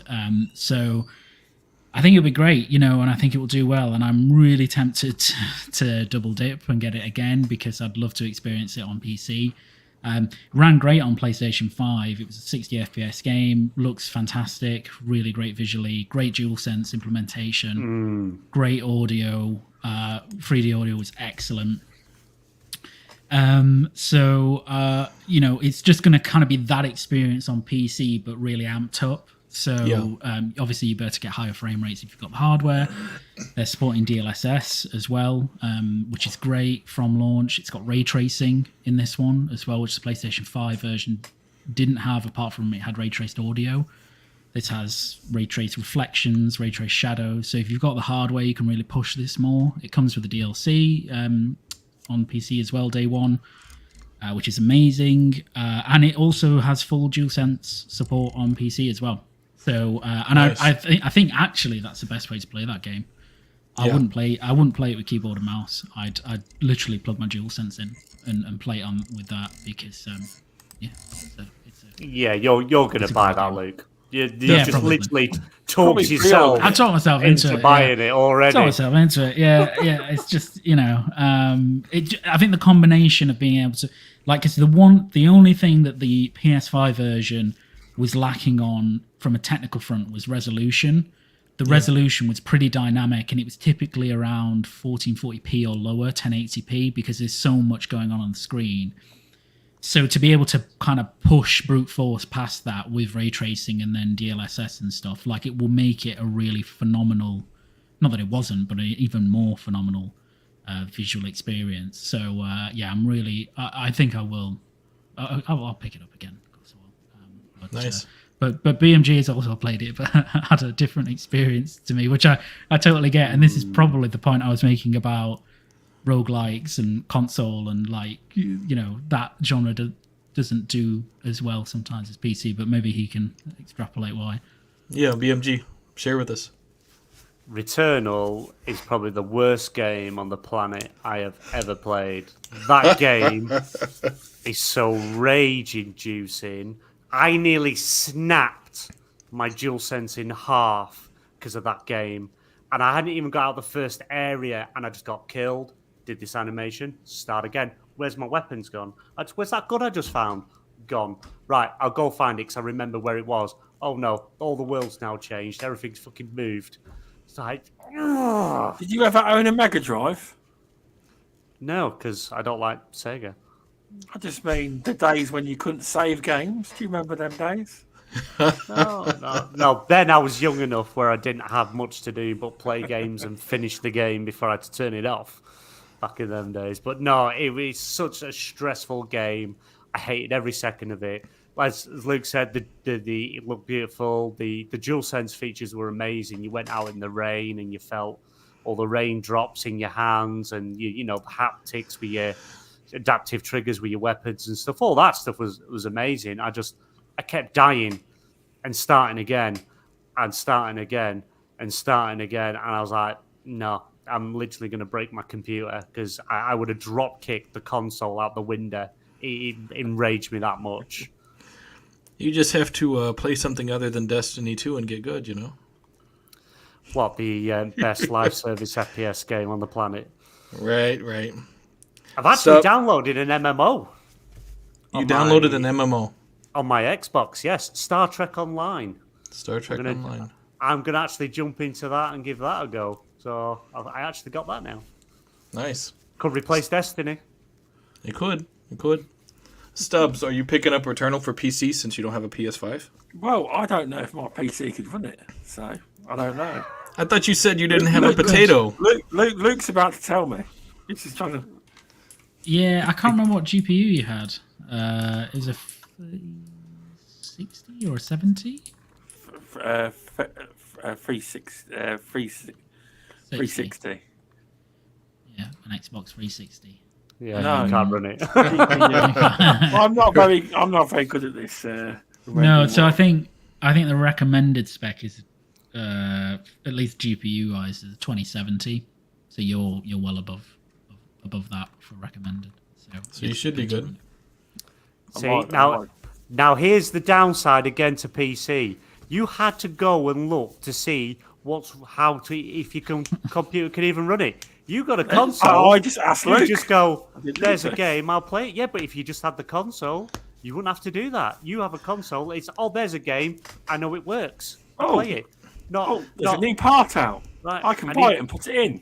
I need to put on me glasses, get me magnifying glass hat. Where's me Sherlock Holmes hat? Let me get up my spreadsheet. Right, let's get, search 20 websites, get all the relevant data. Oh, yeah, I can run it. Except if people come back from the future with like Crisis 9 that's super demanding, they'll be like knocking on Luke's door, hey, yours is the only PC that can play this game right now. Because, he has a beast, Stubbs is going to have a potato, he just doesn't know it yet. Well, compared to the laptop I'm on now, yeah, this is like God PC compared to what I'm pretty advanced compared to that. Yeah. It is. Yeah. Yeah, no, I get it. It's cool. My PC is about 11 years old. There's literally a potato and dust holding it together. You just Yeah. see there's greatness, which is PlayStation 5, and then there's another tier called Greatness Plus, and that's here it PlayStation goes. 5 games on PC. That's Greatness Plus. Wow. So, like, if Jim believes in that, he's advocating for it. Herman believes in it. Just it's just up there. You should Just put up that there. on a t-shirt, definitely. Yeah. Yeah. Greatness Plus. Oh. My PC, it's like if I try to run Photoshop, I'm afraid I'm going to break it. So, yeah. Horrible. Well, I tried running before we went on to StreamYard. I tried running OBS, and it literally, just messing around with it, starting it. As soon as I clicked a button, my PC shut down. It screwed it that much. It just shut down. So I'm like, Jesus. this clearly don't work. So luckily, StreamYard, everything's on their end. So my computer's like, yeah, we can do this. Just about. I had that the other day where I was playing Plague's Tale Requiem, and I had DLSS 3 on, and I was like, okay, let's turn it down to, and I won't get too jargony, but a lower level of DLSS, which saw the frame rate take a hit as I expected. And then I was like, I'm going to run it native 4K because I want to see what the frame rate's like in this scene. And I tried to do that. My PC just went, nope. Just ended. Just stopped it. So there are even Wow. games and I booted it up and it ran again fine, and it was like near 60 FPS all maxed out and stuff at native 4K. But it shows like how demanding some of these games are, even now, even on high tier PCs. When you're not using like any image reconstruction, any dynamic resolution, you just want the days of static resolution are just gone, I think. So I read something about this Forspoken game, and is it right that it's not a very well optimized game, and to run it at 4K 60, you have to have like a 4090 graphics card and 32 gigs of RAM? Yeah, Is that right? it's something. Yeah, That's yeah, it's insane. something.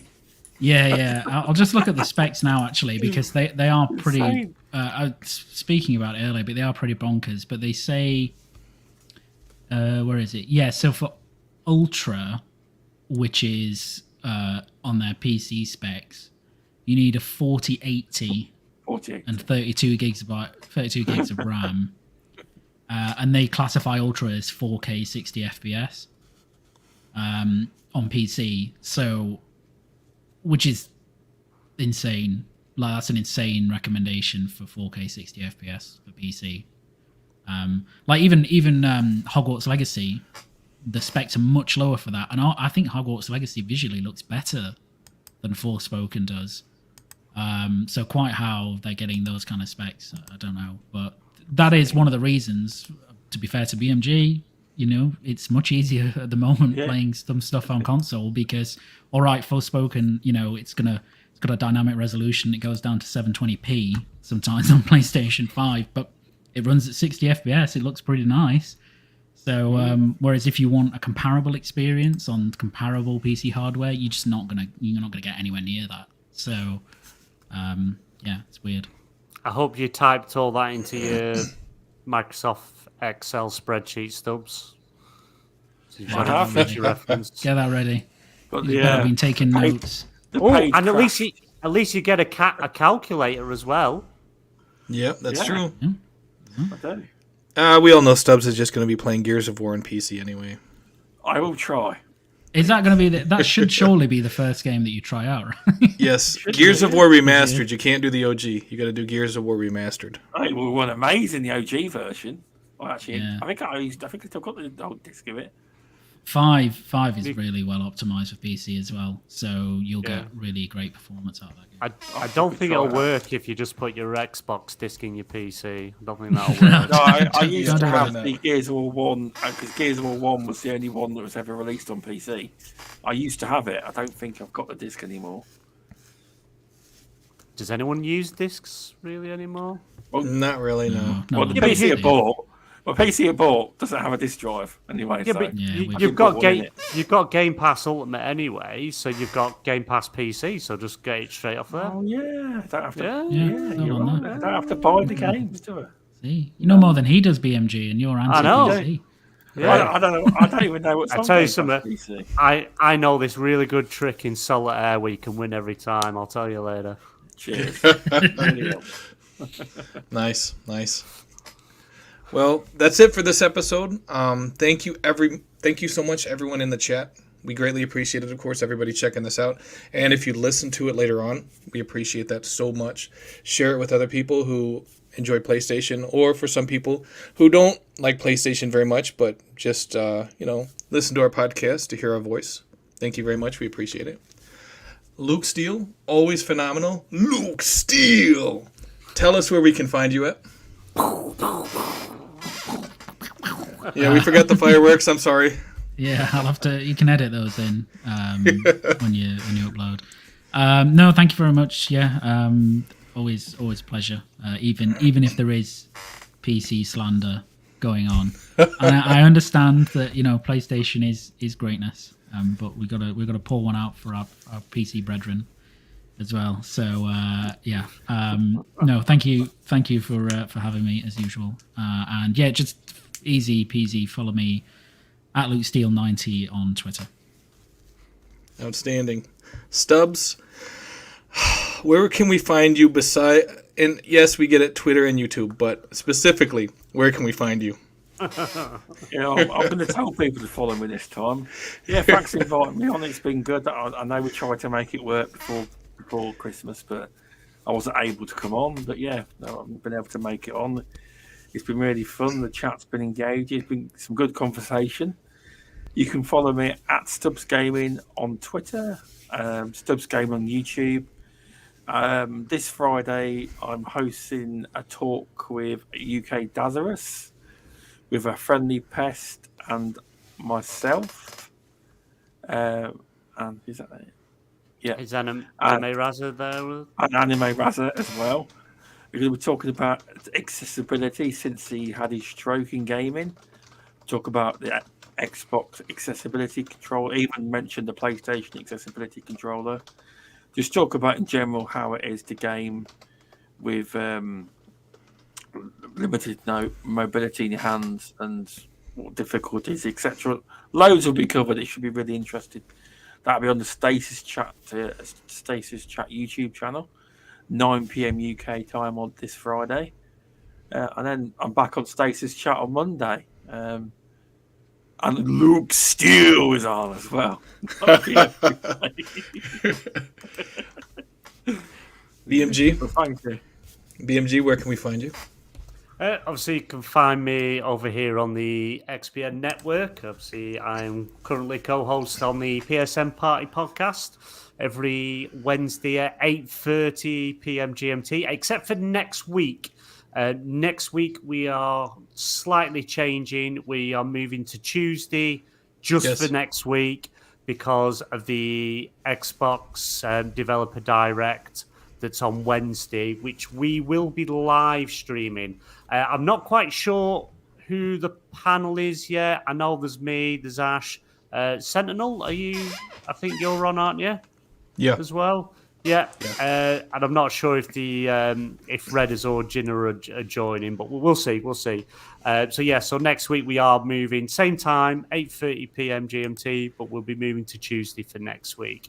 Obviously, you can find me also on the XBL Party Podcast as a panel member, Stasis Chat as a panel member on Mondays. And other than that, you can find me at BaldManGamer on Twitter. Obviously, I am a co-host with BMG on Stasis Chat. It's on Mondays. I believe it's 9 p.m. BMG's time. It is 3 p.m. my time. That's Central Standard Time for me. Obviously, PSN Party Podcast. Normally, every Wednesday. Next week, like BMG said, it is going to be on Tuesday at 2:30 my time, 8:30 his time. And, of course, on the XPN Party Podcast. It's changed from XBL Party Podcast to XPN Party Podcast. Nope. And that's... Nope. It hasn't changed yet? No, XBL Party Podcast is still saying the same. The actual channel has changed to the XBN That's network. what it is. Okay. And that will be 8 o'clock BMG's time, 2 o'clock my time. That is on Thursdays. So 2 o'clock Central Standard Time. 8 o'clock in the UK. So if you want to check me out, also over there with BMG as well. I am also on Twitter. I tweet way too much sometimes. It's S3NT1N3L17. I know it's a little complicated, but I will put that in the chat. You want to check me out there. Obviously, I'm on Twitter. Twitch is the same thing. I live stream pretty much every day, every other day. And then I have a YouTube channel. It's just Sentinel17, as the graphic shows, so you can definitely check me out there. I quite like, instead of me saying GMT every time, I like it BMG. 8 p.m. BMG. That's got a better 8 ring to p.m. it. BMG. We can definitely switch to that. But you're not a time zone. Nobody knows what that is. You got to gain a little weight to be a time zone, see? You got to gain a little weight to be a time zone. I'll work on it. I'll work on it. Thank you again, Stubbs, for guesting on our show. We appreciate it. Thank you, Luke STEEELE, as always. Thank you, everyone in the chat. We greatly appreciate it. And definitely check us out next week, Tuesday. This is Sentinel17 signing off of PSN Party Podcast.